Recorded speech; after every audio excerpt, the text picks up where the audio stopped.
arcanjo. Lúcifer, o primeiro arcanjo. Esclarecimentos. 1.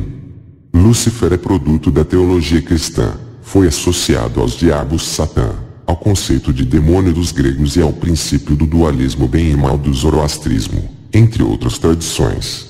Lúcifer não é Satã. Ele não é um anjo que se revoltou contra o Senhor. 2. Satã significa o adversário, o acusador. O termo acusador existia no Império Persa, cuja função era de percorrer secretamente o reino e fiscalizar tudo o que estava sendo feito de mal, no sentido de apresentar denúncias diante do imperador, que mandava chamar os funcionários faltosos e os castigava. Com a evolução da doutrina religiosa judaica, Satã acabou se convertendo, de um acusador dos pecados dos homens, num deus secundário, oposto a Javé. 3. Demônio ou daimon é de origem grega e significa gênio sobrenatural, espírito, bom ou mau e, por vezes, designa um herói. Evangelistas confundem os demônios com Satã. Para os gregos, os demônios significavam as almas dos mortos assimiladas às das divindades. Foram confundidas com as manes, os lares, os gênios latinos. Estas concepções penetram a Palestina. Com a vinda dos romanos, o demônio grego transforma-se em diabo, cujo significado passou a ser espírito da mentira ou caluniador. 4. Inferno inferius igual o que está por baixo da teologia cristã tem analogia com o Sheol dos hebreus. É o local onde habita Lúcifer. Não há referência no Antigo Testamento, de modo que ele não existe de longa data. O Sheol dos hebreus é apenas um local onde permanecem os mortos. Todos os mortos que se transformam em Repai com trema M, ou seja, sombras. Na analogia cristã, transformou-se em mundos subterrâneos, onde habitavam as manes.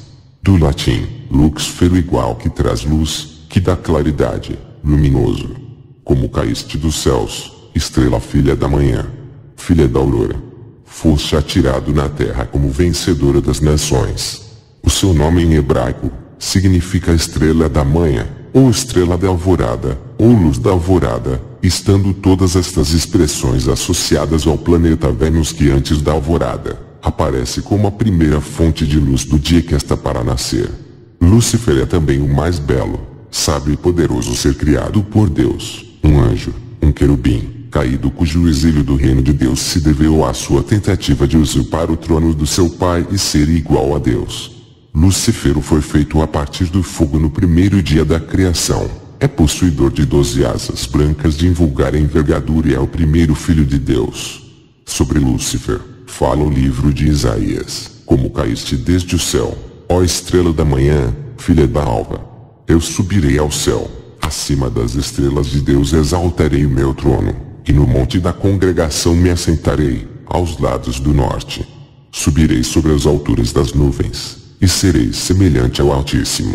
E contudo levado serás ao Sheol, ao mais profundo do abismo. Isaías 14, 12 e 15. Este texto representa, a pretexto de se dirigir a um rei terreno, a própria história de Lúcifer, o primeiro filho de Deus, mais bela e sabia criatura, conhecida pelo cognome de o portador da luz, a quem o pai entregou o poder sobre a morte, que se havendo rebelado contra o seu pai por a ele se desejar tornar igual, acabou expulso do reino celestial, exilado para sempre no Sheol, ou mundo dos mortos. Por se opor ao seu pai e à tirania desse Deus, o seu filho exilado passou a chamar-se opositor ou adversário, que em hebraico se escreve Satã. Satã não é por isso um nome que designa uma entidade em particular, mas antes um título ou um adjetivo que define todo aquele que de opõe ao Deus. Porque na verdade Lúcifer e Satanás são duas entidades diferentes. A igreja na sua teologia oficial não considera Lúcifer o diabo, mas apenas um anjo caído. Petavius, de Angelis, 3, 3, 4. Lúcifer era um anjo de luz que, havendo-se rebelado contra o seu pai, gerou uma guerra celestial. Havendo-a perdido, Lúcifer e todos os anjos que o apoiaram, cerca de 1/3 dos anjos dos céus, foram banidos da presença de Deus e exilados do mundo dos mortos, ou Sheol. Lúcifer é também conhecido por ser o portador da luz, pois é o anjo da sabedoria. Lúcifer tentou oferecer a sabedoria a Eva, dando-lhe a provar o fruto da árvore do conhecimento, conforme no livro de Gênesis, facto que acabou gerando a expulsão de Adão e Eva do paraíso.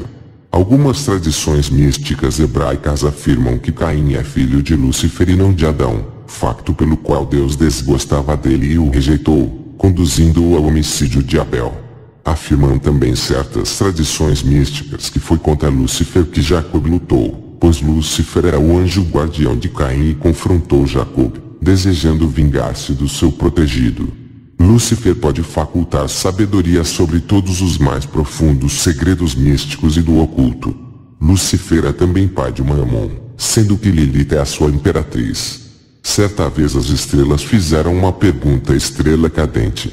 E você não se cansa de ficar vagando pelo universo sem parada? Faça como nós ficamos aqui paradas e com nossa beleza e luz somos pontos luminosos do universo. A estrela cadente respondeu, sim, mas com toda a sua luz e beleza tem a visão limitada, não consegue enxergar o outro lado da elíptica como eu. Que a humanidade possa ver a luz, sentir a luz, entender a luz e viver na luz, que assim seja e assim é com acento grave, fiquem na luz.